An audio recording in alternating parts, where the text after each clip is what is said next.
schedule of the surgery, I won't know until the day before. It's going to be first start date. Okay. And how long is the procedure? Yeah, it's going to take, it depends. So if you decided on neobladder, it's going to take at least 8 hours. Okay. Maybe more. If you decided on ileal conduit, you know, we aim for 6 hours. Oh, so the neo takes longer. It's a little bit more sewing. Okay. Now, the last we had spoke was you had mentioned maybe talking with your other surgeons, friends, and seeing what they thought. Yep, and I did. So I spoke with Dr. Sam Chang at Vanderbilt. He's one of my mentors there, and he like a lot of bladder cancer. And you know, I told him the situation. His main concern about doing a neobladder was that if, you know, because you have carcinoma in situ, right? Like, or you've had it, or you have it, you have a history of it. Right. The monitoring of the other kidney, you know, we may need to monitor it with scopes in the future, right? You're only 42. Right. And so that monitoring with a neobladder may be a little bit more complicated, but not impossible. So that was his main concern. Okay. And then when I talked about you at Tumor Board with like Dr. Mion, Dr. Fisher, all of our folks here, Dr. Kaufman, you know, I was like, do you guys think with one kidney, because Dr. Kaufman is the one that took your kidney, right? Right. And they all said, no, as long as your kidney function is normal, they don't see a reason why that would be a concern. And then I talked to them about, you know, well, what if we're not able to reach the neobladder down into the pelvis because of the blood vessels? And one point they made, which was a good one, is actually sometimes in bigger people, the neobladder ends up being a little bit easier to do in terms of anatomy versus having a stoma, where sometimes if you do have like a lot of sort of fat around the belly, then the stoma may sometimes retract back and become too flush with the skin. Right. So that would be a concern too. Okay. So the consensus was it might even be easier to do a neobladder rather than doing a conduit. Oh. But that ultimately we won't know, which I agree, until we get it. Go in there. Okay. All right. And then obviously the other thing that you have to be very, very okay with is there's like a real chance, 40% chance, that you may have to catheterize for the rest of your life. With neobladder. Correct. Now, with the ileal conduit, you never have to catheterize? Never. Okay. Ever. Yeah. Yeah. Okay. And so it sounds like they don't think that because I have the one kidney that it would run a risk of higher risk of infections or... No, for them it wasn't a concern. For Dr. Chang, it was more the cancer surveillance was a concern, given your like extensive history, young age. You know, he's looking at the future, right? Right.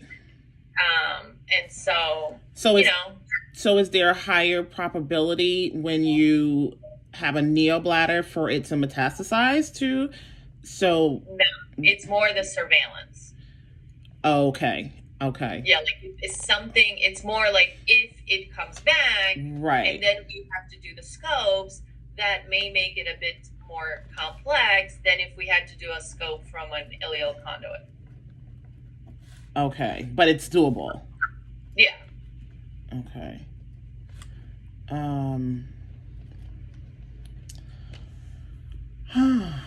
Okay, so I guess, I mean, I really already had my mind set that I wanted to go the ileal conduit route.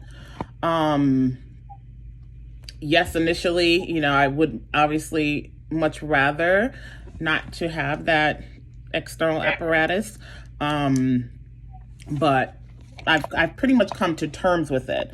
But now with what you've mentioned, now it has me reconsidering. That's good. Trust me. I want you to reconsider. This is a big This is decision. huge. This is not like, okay, I'm just going to send my life away. No.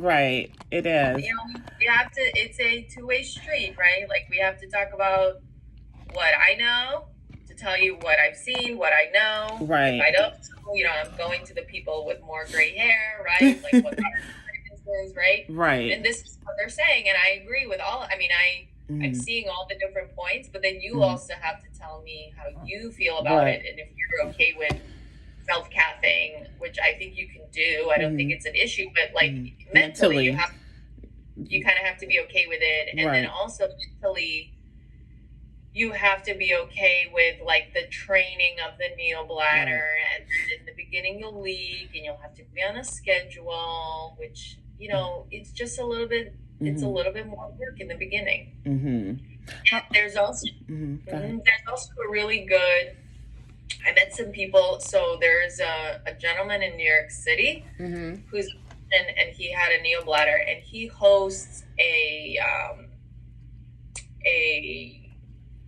support group. I think every Tuesday. Okay. I forget what it's called. I have his card like in my other jacket. I can text it to you when I get home. Okay. And so I suggest, like, you know, we have time, right? Like, we have a whole month. Right. We don't have to make a decision now. Like,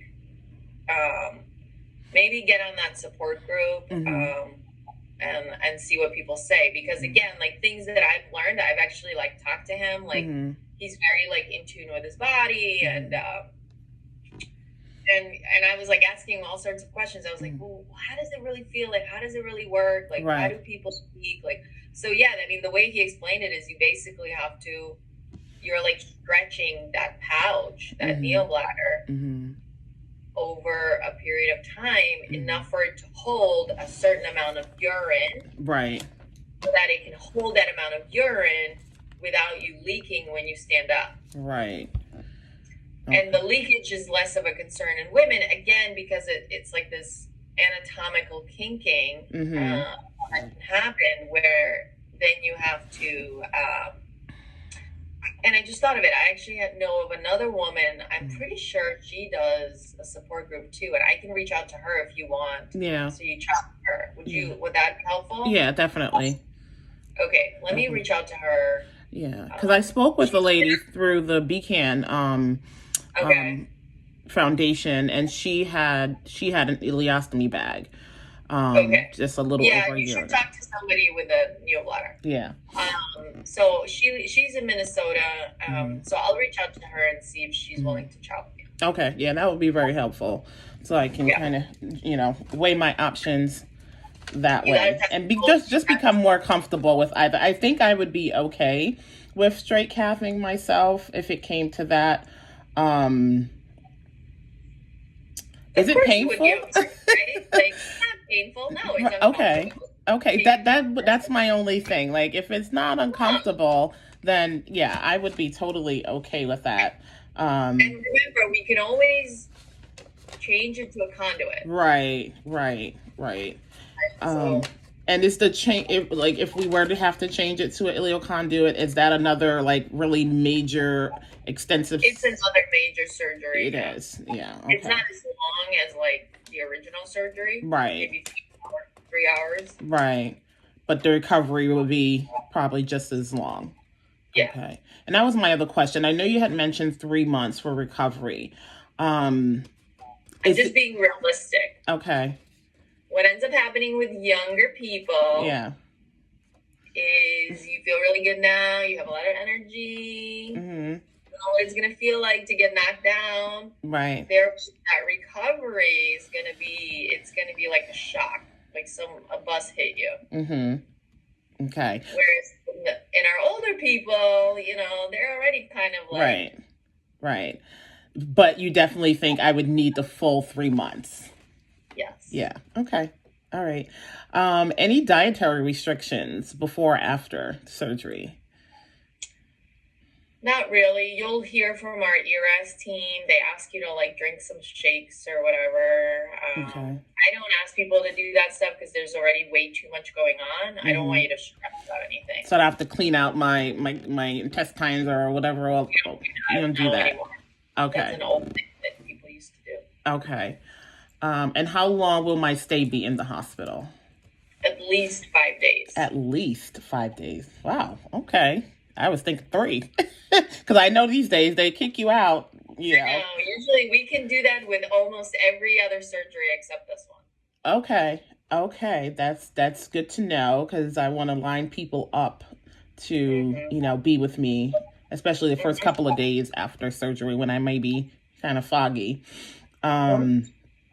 We went over that recovery time, 3 months. And pre-op, you said there's really no specific pre-op besides blood work. You'll get blood work. You'll meet with a stoma nurse. Yeah. You'll get a pre-admission testing appointment where they'll like kind of go through all your records. Yep. Yeah. Okay. All right. What form of assistance do you think I may need post-op? You'll probably need some people to like maybe cook you a few meals or something when you go home. Remember, if you do get the neobladder, you're going to have tubes in you for a few weeks afterwards. You'll have a catheter and you'll have stents, okay? And so those tubes will be coming out of you for a few weeks, 2 to 3 weeks. So the stents stay for 2 weeks, the catheter stays for 3 weeks. And so like it's kind of that uncomfortable like tubage. Right. You won't be able to take a shower while the tubes are still in there because you have holes. Okay. Usually, we take out the drain on the left side. It comes out before you go home, but the stents will be coming out of your right side, and then you'll have a catheter coming out of your urethra. Okay. And so, you'll need help with like, and you'll probably need help with somebody like cooking a few meals for you, right? Like, because you probably do that now yourself, or maybe. So no bathing, so I wouldn't have to worry about, anyone helping me with showering or any of that. No, you won't be able to. I wouldn't recommend showering unless you can sponge bath. Yeah, I would do sponge baths until those holes heal because you just don't want an infection. Right. Okay. But you'll probably want somebody to go to like grocery shopping for you or something, or if you need to move something, or if you just don't feel, you'll. It's stuff like that. It's nothing like major, right? In terms of, you'll be able to walk around. Okay. You'll be able to go to the bathroom. Okay. And I should be voiding right after surgery? No. You're going to have a catheter for 3 weeks. Right. But okay. So with the neobladder, how long after should I be, or would I be working on voiding? Like you're going to be training your bladder. Think of it as like a baby. You know how a baby, you have to change diapers like every 2 hours? Right. And then as their bladder gets bigger and bigger, because they grow older and older, right, then it goes from 6 diapers a day to 4 diapers a day to 2 diapers a day to 1 diaper a day. So it's like kind of like that. Okay. So I should try wrap my head around probably being incontinent for a while. Okay, with the neo and with No, with the neo, just the just the neo. Yeah, and with the it's more like putting the bag on, right, which is you're able to do that, right. And so with the bag, I won't have a catheter, so I would be voiding immediately after surgery. I should be voiding immediately. Okay. And by voiding, it's no longer coming out of the urethra. Correct. And we are sparing the vagina, the ovaries, Uterus. Okay. So I will still have menstrual cycle. You still have one now, right? Mm-hmm. You should, unless like the impact of the surgery or something. Sometimes during the surgery, sometimes we get into the ovarian vessels. So if that like impacts your ovarian function, I won't be disappointed if I don't. No, I know. I'm just like thinking it's just such a great question. I'm like, you should be able to have menstrual cycle. But I don't plan on having any more kids, so that's not really a concern for me either. Just wonder if It's a good question. It's a good question. Yeah. Wonder if it'll put me into like premenopausal or anything. It may turn. I mean, the surgery may cause you to become perimenopausal. It's such an insult. It's such an insult to the body, you know. Right. Okay. And is there any supplies that I should get prior to surgery, or would need, or you could recommend? I think it depends on what you decide to go with, and those are really good questions for these like support group patients because they know, right? Right. Like, I have no idea. Right. I would say, you know, like I don't know. There's like there's actually a really cool website. I'll send it to you. Okay. Like about ostomates. They call them ostomates. Oh, okay. Ostomy Secrets. OstomySecrets.com. Look that up. Okay, you can kind of like peruse through that. Okay. My other question, as far as the lymph nodes, I know you take out quite a few lymph nodes, correct? Is there ever like any sparing of lymph nodes? Do you have a certain amount that you have to take out? What's the deal with that? So we take out the lymph nodes overlying the external iliac vessels. Okay. The common iliac vessels, and that's like a standard template for the bladder cancer. Okay. Yeah. So they're all removed.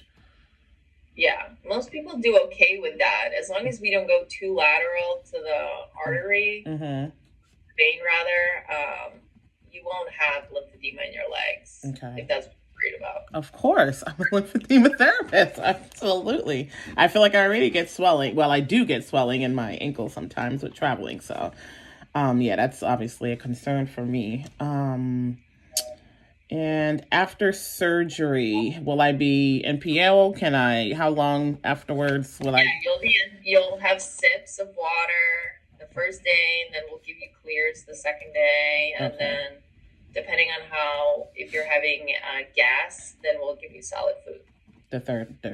Okay. Whenever that happens. Whenever the gas passes.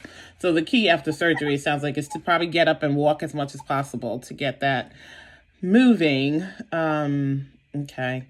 And I think that was all the questions that I had on my list. I did see your BCAN video that you did recently. And you had and you mentioned that, because I'm a YouTube fanatic, so I'm constantly perusing and looking at videos. You had mentioned something about, and I don't think that this will pertain to me, something about, let me see, I put it, vaginal estrogen. Is that? So that's mostly for postmenopausal women. Okay, that's what I thought. They don't get the estrogen anymore, yeah. But now that you brought this up, we do have a study. This is a BCAN actually sponsored study looking at sexual function after cystectomy in women specifically. Right. So, no coercion for you to participate, free will. Basically, what it would entail, if you agree, is you get a questionnaire to fill out before surgery. And then you get a questionnaire. You'll fill out the packet in paper before surgery. And then we can send you questionnaires at 3, 6, and 12 months. And actually, the Mayo Clinic Survey Research Center, they send it if you want the paper packets, or we can just send you a red cap link, and then it's really easy to like fill it out. Right. But that's basically what it entails. It's not like, you know, it's just a questionnaire study. Okay. Well, I am single. It doesn't matter. You could be single, not Okay. single. No bearing on any of that. Okay. Okay. Yeah, You just have to be living, breathing, and woman right. and have this surgery. Okay. Yeah, I would definitely be open to, to any Perfect. studies that would help, Yeah, so then I'll have a research team send you that questionnaire packet and then just send it back or bring it in the day of surgery, whatever makes sense. All right. And as far as surveillance after surgery, is it like every 6 months, every 3 months? What? So the first couple of years, every 3 months. Every 3 months. Okay. The 6 months. Okay. All right. I think that's it that I could think of. And so if you can send me the information to the support group, and then I'll reach out to that woman because I think she has her own support group, but I want to say it's like more in the Midwest. I don't know if it's specific to women. I have to double check my emails, but I'll get you her contact. Okay. And what would be the worst case scenario during surgery? You die? Well, yes. Besides that. Let me rephrase that. Yes, besides death. The injury to bowels, maybe leakage afterwards, having drains, infections, needing to be on IV antibiotics, abscesses. Right. Okay. Now, will I have, I'll have blood work. I won't have like another scan of any sort prior to surgery, will I? I don't think so. I feel like we've scanned you enough. Yeah, I think so. Okay. All right. And you will be the one performing the surgery. Yeah. Any other doctors involved in this? Yeah, we have residents that help out. Okay. Do you record the surgery? You do? All the surgery. I want a copy. Is that weird? A copy, sure. I could? Yeah. Okay. I wasn't, I would actually. Your surgery. Yeah. All right. If you don't have anything else that you think I might need to know, then I think we're good from here. So I'll just wait on that other information and then try to come up with a decision on what. And remember, we may not. It's going to be a game time decision either way. Right. Just to know what we should start with. Yes, understood. All right. I know you're busy, so I won't take up any more of your time. Thank you. Oh, you're good. All right. You're welcome. Happy holidays. Okay? Same to you. Thank you. Bye. Bye.